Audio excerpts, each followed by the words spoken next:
Simple lang ang buhay namin noon. Hindi naman kami mayaman at hindi rin naman kami naghihirap.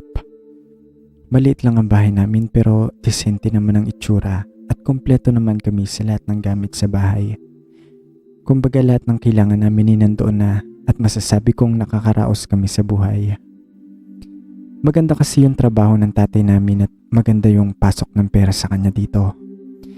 Napagtapos niya yung ate ko at pinag-aaral niya yung pangatlo kong kapatid na si Kuya Jason. Noong 10 years old ako namatay po ang tatay ko sa malubhang sakit. Doon na po nagbago ang buhay namin. Nagbago ang lahat dahil si tatay lang noon ang bumubuhay sa amin at naging kampante kami sa buhay noon. Hanggang sa mawala na siya, parang nawala na din kami ng bubuhay sa amin. 4 kaming magkakapatid. Ako yung bunso. 3 kaming lalaki at nag-iisang panganay namin ay babae na si Ate Jen.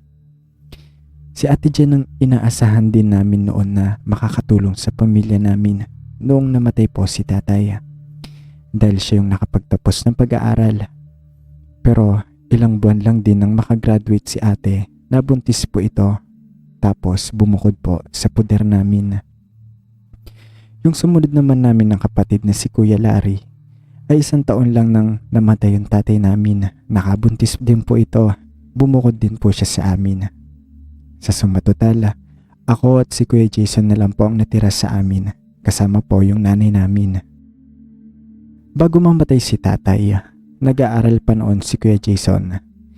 Pero huminto siya sa pag-aaral noon at nagpa siyang magtrabaho na lang para nga po makatulong sa nanay ko. Kahit na gusto niyang makapagtapos ng pag-aaral, ay nagsakripisyo siya sa amin. Huminto siya sa pag-aaral at umanap ng trabaho para matulungan si nanay. Umalis po siya sa amin noon at nakipagsapalaran sa Manila. Nakahanap naman siya ng disenteng trabaho doon, pero makalipas po ang 3 buwan, umuwi po ito sa amin. Dito na po nagsimula ang sunod-sunod na kamalasan na nangyari sa pamilya namin. Nung nauwi po si Kuya at nagkaroon po ito ng kakaibang sakit. Nasabi ko pong kakaiba po ang dumapo na sakit kay Kuya Jason dahil ako po yung naging saksi sa lahat ng mga sintomas ng sakit niya. Dahil ako po yung nag-aalaga sa kanya noon dahil si nanay naman po nagtatrabaho noon sa amin.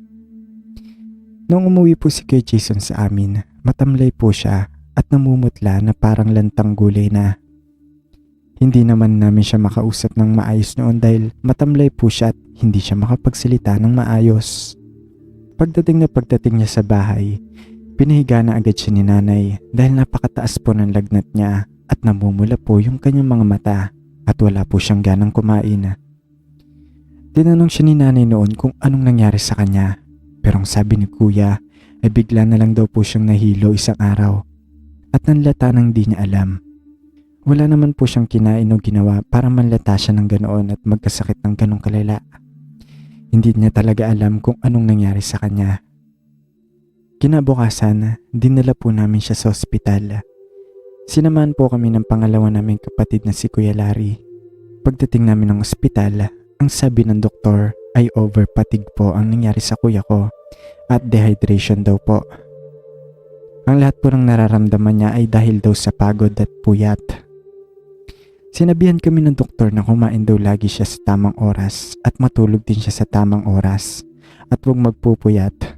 At pinayuhan siya noon na huwag na muna magtatrabaho at magpapagod. Noong araw na yun pagkatapos ng check-up na ay umuwi din po kami. Sobrang awang-awa po ako sa kuya ko noon dahil masigla talaga ang pagkatao ni Kuya Jason at masiyahin. Siguro hindi lang po ako sanay na ganoon po siya na merong pong sakit. Ako nag-aalaga sa kuya ko. Ako nagpapakain at lahat ng gusto niya ay sinusunod ko.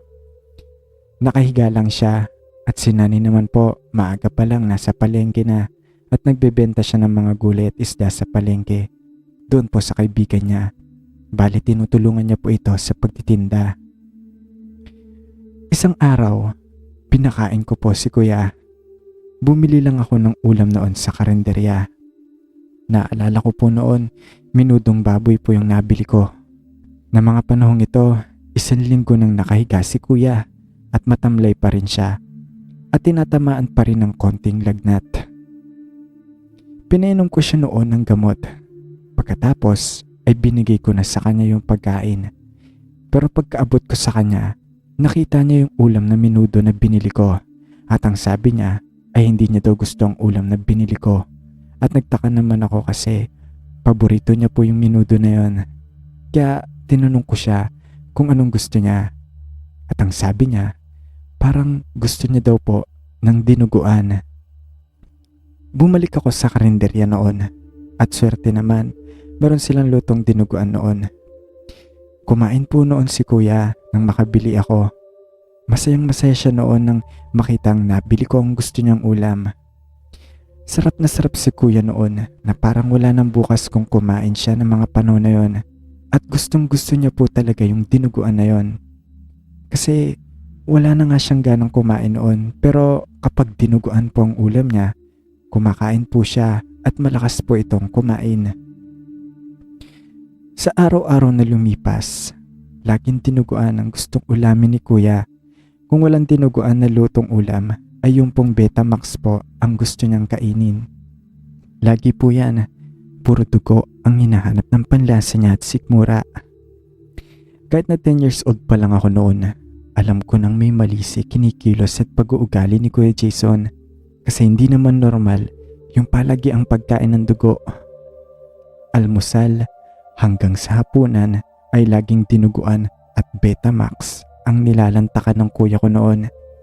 Pero hindi ko po sinabi sa nanay ko noon yung mga hinala ko na yon.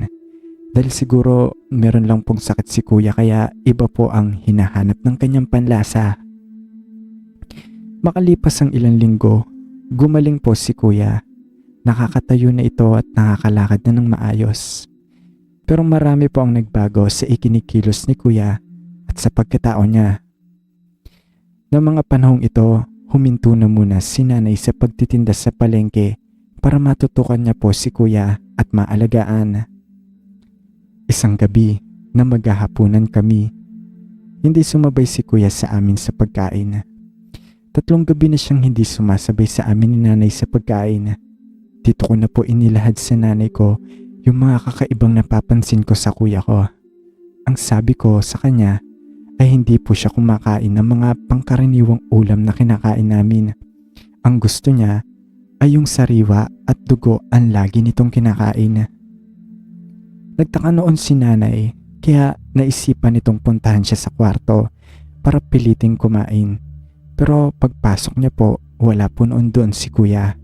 Pero pagpasok ni nanay, meron po itong naamoy na umaalingasaw po na amoy na parabang sariwang karne. Yung bang naaamoy natin sa palengke ng karnehan, ganoon po ang naaamoy ni nanay. Hindi niya po alam kung saan nanggagaling ang amoy na yon hanggang po sa makita niya yung mga iilang langaw na lumilipad at labas-pasok po sa ilalim ng kama ni kuya. Agad naman sinilip ni nanay ito at dumungaw po siya sa ilalim ng kama ni kuya noon. At doon po ay tumambad po sa kanya ang malalaking pitso ng karne. At yung iba ay nabubulok na po na parabang ilang araw na niya doong tinago. May nakita din po siyang mga dugo na nakalagay po sa malino na plastic na kanya pong tinali. Kung napapaisip po kayo kung anong klaseng karne ang nakita ni nanay doon, ay karne daw po yun ng baboy. Dahil may mga paa at hita daw siya ng baboy na nakita doon. At hindi daw po yung karne ng alam nyo na yun. Dahil nagtugma-tugma ang mga sinabi ko kay nanay tungkol sa mga kakaibang ikinikilos ni kuya at sa mga nasaksihan nito sa kwarto niya, ay walang pagdududa na naging aswang daw po ang kuya ko. Yun po ang agad na pumasok sa isip ni nanay dahil may mga karanasan po siya dito. Dahil po sa probinsya po siya ng Capiz lumaki at tumira. Sa Bulacan nga po pala kami nakatira noon nang mangyari ito dahil taga dito po ang tatay namin. Wala namang masamang nangyari sa kuya ko. Naagapan agad naman ni nanay ang kalagayan niya. Marami rin kasing alam ang nanay ko pagdating sa mga naaswang pati na rin sa mga naengkanto. Kinalakihan na kasi niya noon ang mga ganitong pangaaswang at pagpapasa ng mga lahi ng aswang. Tinuruan din kasi siya noon ng tatay niya. Kumbaga, kailangan talaga nilang matutunan ang mga kaalaman na ito para makaiwas sila sa mga ganitong sitwasyon. Pero hindi niya inaakala na mangyayari po ito sa sarili niyang anak. Gumaling po ang kuya ko. Hindi na hinahanap ng panlasa niya ang sariwang dugo at sariwang karne. Pero naging sensitibo po ang panlasa niya. Hindi na niya masyadong nalalasahan ang mga pagkain na kinakain niya. Pero sino naman ang gumawa sa kanya nito? Gayong sa Manila naman siya namasukan ng trabaho noon at sa Bulacan naman po kami nakatira. Ang unang pumasok sa kuya ko noon ay yung pong nakilala niyang babae sa bar. Noong pong minsang nagkayayaan daw po sila ng mga katrabaho niya na pumunta doon. Nabighani daw po sa kanya ang babaeng ito na bigla na lang daw pong lumapit sa kanya at nagpakilala sa kanya ito na nagtatrabaho daw siya doon sa bar na yon.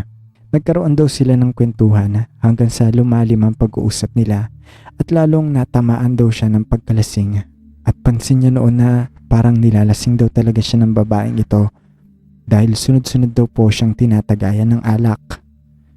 Dahil sa patuloy na pang-aakit sa kanya ng babae ay nagpasya po silang dalawa na umalis sa bar na yon at nagpunta po sila ng motel. May nangyari daw po sa kanila ng babaeng nakilala niya sa bar nang magpunta sila ng motel. At pagsapit ng umaga, nagising si kuya. Wala na daw yung babaeng katabi lang niya sa pagtulog.